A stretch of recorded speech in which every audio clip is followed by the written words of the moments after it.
साथ संगत जी, प्यार से कहना धन निरंकार जी। बाबा बूटा सिंह जी द्वारा जब ये संत निरंकारी मिशन की उन्होंने जो ये नींव रखी, तो वो समय कैसा होता होगा, इतना वो मुश्किल दौर, वो कितनी डिफ़िकल्टीज़ उस समय रहनी। कोई उस तरह, आज तो मॉडर्न डे है, हमें कहीं ट्रैवल भी करना होता है तो इतनी सहूलत होती है। उस समय तो सिर्फ वो पैदल ज़्यादातर या साइकिल का ही रूप होता होगा। कैसे दूर दूर उस समय भी प्रचार करना, जब बहुत ही वो पाबंदियां भी कह लें, या फिर वो दौर इतना मुश्किल कि हर एक की सोच विचार थोड़े अगर अलग होना, वो कष्ट सहते हुए भी उनको ये एक अपने अंदर का ये जज्बा उनका इतना दृढ़, ये डिटर्मिनेशन उनकी, कि अगर उन्होंने ये माना कि अगर एक प्यासे को प्यास लगी हो और पानी मिल जाए तो वो खुद भी कितना खुश होता है, वो कितना शुक्र करता है, और वो ये भी चाहता है कि ये पानी जितने भी प्यासे हैं सब तक पहुंचाया जाए। तो उस समय वो इतनी विपरीत भावनाएं जब थी, तो भी उन्होंने वो उस का एक मोमेंट को ऐसे देखा कि चाहे वो कष्ट अपने ऊपर लेते थे, फिर भी वो हर एक उस प्यासे के पास ये ब्रह्म ज्ञान रूपी पानी लेकर गए, कि वो उस तरह भी हर एक के लिए जीवन सिर्फ उन्होंने यही लगाया कि जहाँ मेरा जीवन संवरा है, जितने भी और संवरा सके तो सभी तक वो ब्रह्म ज्ञान लेके जाया जा सके। वहीं हम अगर बाबा अवतार सिंह जी की भी बात करते हैं, तो फिर ये बीड़ा जब उन्होंने उठाया, तो जहाँ हमारे पास ये अवतार वाणी रूपी तो दात उन्होंने बख्शी, जो हम इतने सरल भाषा में भी, हम आज की डेट में भी अगर हम वो पढ़ते हैं, सिंपल लगती है कि ये इतनी बेसिक बातें हैं जो हमें अपने जीवन में, चाहे वो ह्यूमन वैल्यूज़ की बात हो, चाहे वो फिर और कोई भी हमारे जीवन का पहलू ऐसे पकड़ लें कि एक एक शब्द जो अवतार वाणी का है उसमें ऐसा देखें कि जो हमारे पहलू हैं वो इतने खूबसूरत, इतने रेलेवेंट आज की भी टाइम पे हैं कि हम कैसे ये नहीं कह सकते कि अभी हम अगर वो पढ़ेंगे तो हमें लगेगा एक एक बात हमारे मन की ही उसमें लिखी है। तो जहाँ उनकी इतनी बड़ी एक ये अवतार वाणी की तो दान रहा हमारे जीवन के अंदर, वहीं साथ में फिर उन्होंने एक और भी जो पहलू रखा कि आगे अगर वो माता बुद्धवंती जी के साथ भी अगर वो जीवन का उनका रहा, तो उसमें भी एक दासी ये पुस्तक पढ़ रही थी जो बुद्धवंती जी के ऊपर है, तो दासी उसी का एक विचार का हिस्सा है उसमें। तो वो दासी आप सबके चरणों में रखना चाहेगी कि कैसे बुद्धवंती जी के पास जब आए, एक महात्मा, एक बहन आई और कहा कि एक हमारा बच्चा थोड़ा सा ठीक नहीं है, तो ये चरणामृत रूप मुझे बाबा जी का पिलाना है। तो माता जी ने उनको समझाते हुए जहाँ ये तो समझाया कि आपके घर में तो सभी ब्रह्मज्ञानी हैं, तो सिर्फ ये उसको अंधविश्वास की तरह ना लें कि सिर्फ बाबा जी का ही चरणामृत ठीक कर सकता है। नहीं, ये तो किसी भी शरीर जिसके अंदर ये ब्रह्म ज्ञान का वासा है, किसी भी शरीर का चरणामृत पिला दें तो वो आपके मन के भाव पूरे हो जाएंगे। उसके लिए इतना ये समय वेस्ट करके इतनी दूर भवन तक आने की ज़रूरत नहीं थी। और फिर उन्होंने जो बाबा अवतार सिंह जी के विचार उस बहन तक रखे, वो दासी पढ़ के सुनाना चाहेगी। जिनका गुरु पूरा होता है उनकी संत भी पूरे होते हैं, इसलिए मैं कहता हूँ कि मेरे पास आने की बजाय अपनी मांगे इन संतों से ही पूरी कर लीजिए।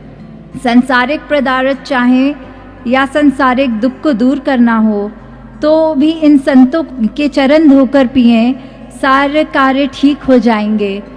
तो कैसे उस समय भी चाहे बाबा अवतार सिंह जी खुद सद्गुरु रूप होके भी एक ये नहीं दिखाना चाह रहे थे कि वो खुद सद्गुरु हैं तो वो श्रेष्ठ हो गए। उन्होंने पूरी सत्संग के अंदर ये वो जो भाव डाला कि जो संगत है वही प्रधान है, वही महान है। तो उन्होंने अपनी वाली शक्तियाँ भी इस सत्संग के साथ साझी करी। यही कहा कि अगर मेरे शरीर का वो महत्व उतना नहीं है जितना इस सत्संग के एक एक जो भी आते हैं जन उनका है, तो कैसे ये सिर्फ चरणामृत भी बात लें तो सिर्फ श्रद्धा की ही बात है, तो उस ब्रह्म ज्ञानी महात्मा का जब पिला लिया जाए तो भी कार्य उतना ही होना है जितना सद्गुरु के शरीर के चरणों का बना चरणामृत हो। तो जहाँ इतनी बड़ी शिक्षा हमें वहाँ इस घटना से भी मिल रही है। साथ संगत जी, ध्यान निरंकार जी। सभी महापुरुष मिलकर सुब्रन बोलेंगे। एक तू ही निरंकार, मैं तेरी शरणा मैनू बख्श लो। तू ही निरंकार, मैं तेरी शरणा मैनू बख्श लो।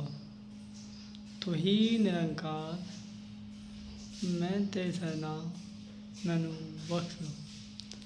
बोल श्री सतगुरु माता सुदीक्षा सविंदर हरदेव सिंह जी महाराज की जय। परम पूजनीय माता जी की जय। प्यार सत्कार से कहना धन्यवाद। तो महापुरुषों, दीपावली का त्यौहार बहुत खुशियों का त्यौहार है और बहुत ही अच्छा त्यौहार है, रोशनी का त्यौहार है। तो इसी दीपावली के अवसर पर आज हमारे यहाँ पर सफाई चल रही थी कमरे की। आप देख सकते हैं ये सब जगह अभी ऐसे ही फैला हुआ है। ये पीछे हमने ये एक दुकानें साफ़ करके ये 10 कुछ सामान लगा कर रख दिया है ये, और ये हमने अभी सामान निकाल कर रख रखा है ये, और ये सब खाट पे पड़ा है ऐसे ही। तो आज दीपावली के अवसर पर ये सफाई चल रही है। वो इसलिए जो दीपावली का त्यौहार होता है वो रोशनी का त्यौहार होता है, और इस त्यौहार पर सभी अपने अपने घरों की साफ़ सफाई करते हैं। इसी से अच्छे से हमारे घर की सफाई भी हो जाती है और हमारा घर अच्छा व सुंदर लगने लगता है। और महापुरुषों, इसी बहाने जब हम दीपावली मनाते हैं तो माता जी की कृपा, अति कृपा होती है। जब घर अच्छा स्वस्थ एकदम बढ़िया होता है तो माता जी और प्रकट होती हैं कि अच्छे से साफ़ सफाई कर रखी है, बहुत अच्छे से ध्यान कर रखा है घर का। तो इसी बहाने से आप देख सकते हैं कितना ये सामान पड़ा है खाट पर ऐसे ये, और ये नीचे काट कबाड़ भी पड़ा है, ये अभी बाद में झाड़ू लगेगी ये अभी। और ये अभी ये खाना जो है ये अभी ऐसे ही पड़ा है, ये सामान अभी निकल कर इसमें सफाई होगी। अभी इसमें हम सामान रखेंगे लगा लगा के। तो आज सुबह से ही इसमें लग रहे हैं हम, काफ़ी सामान है इसके अंदर, तो बहुत टाइम लग रहा है।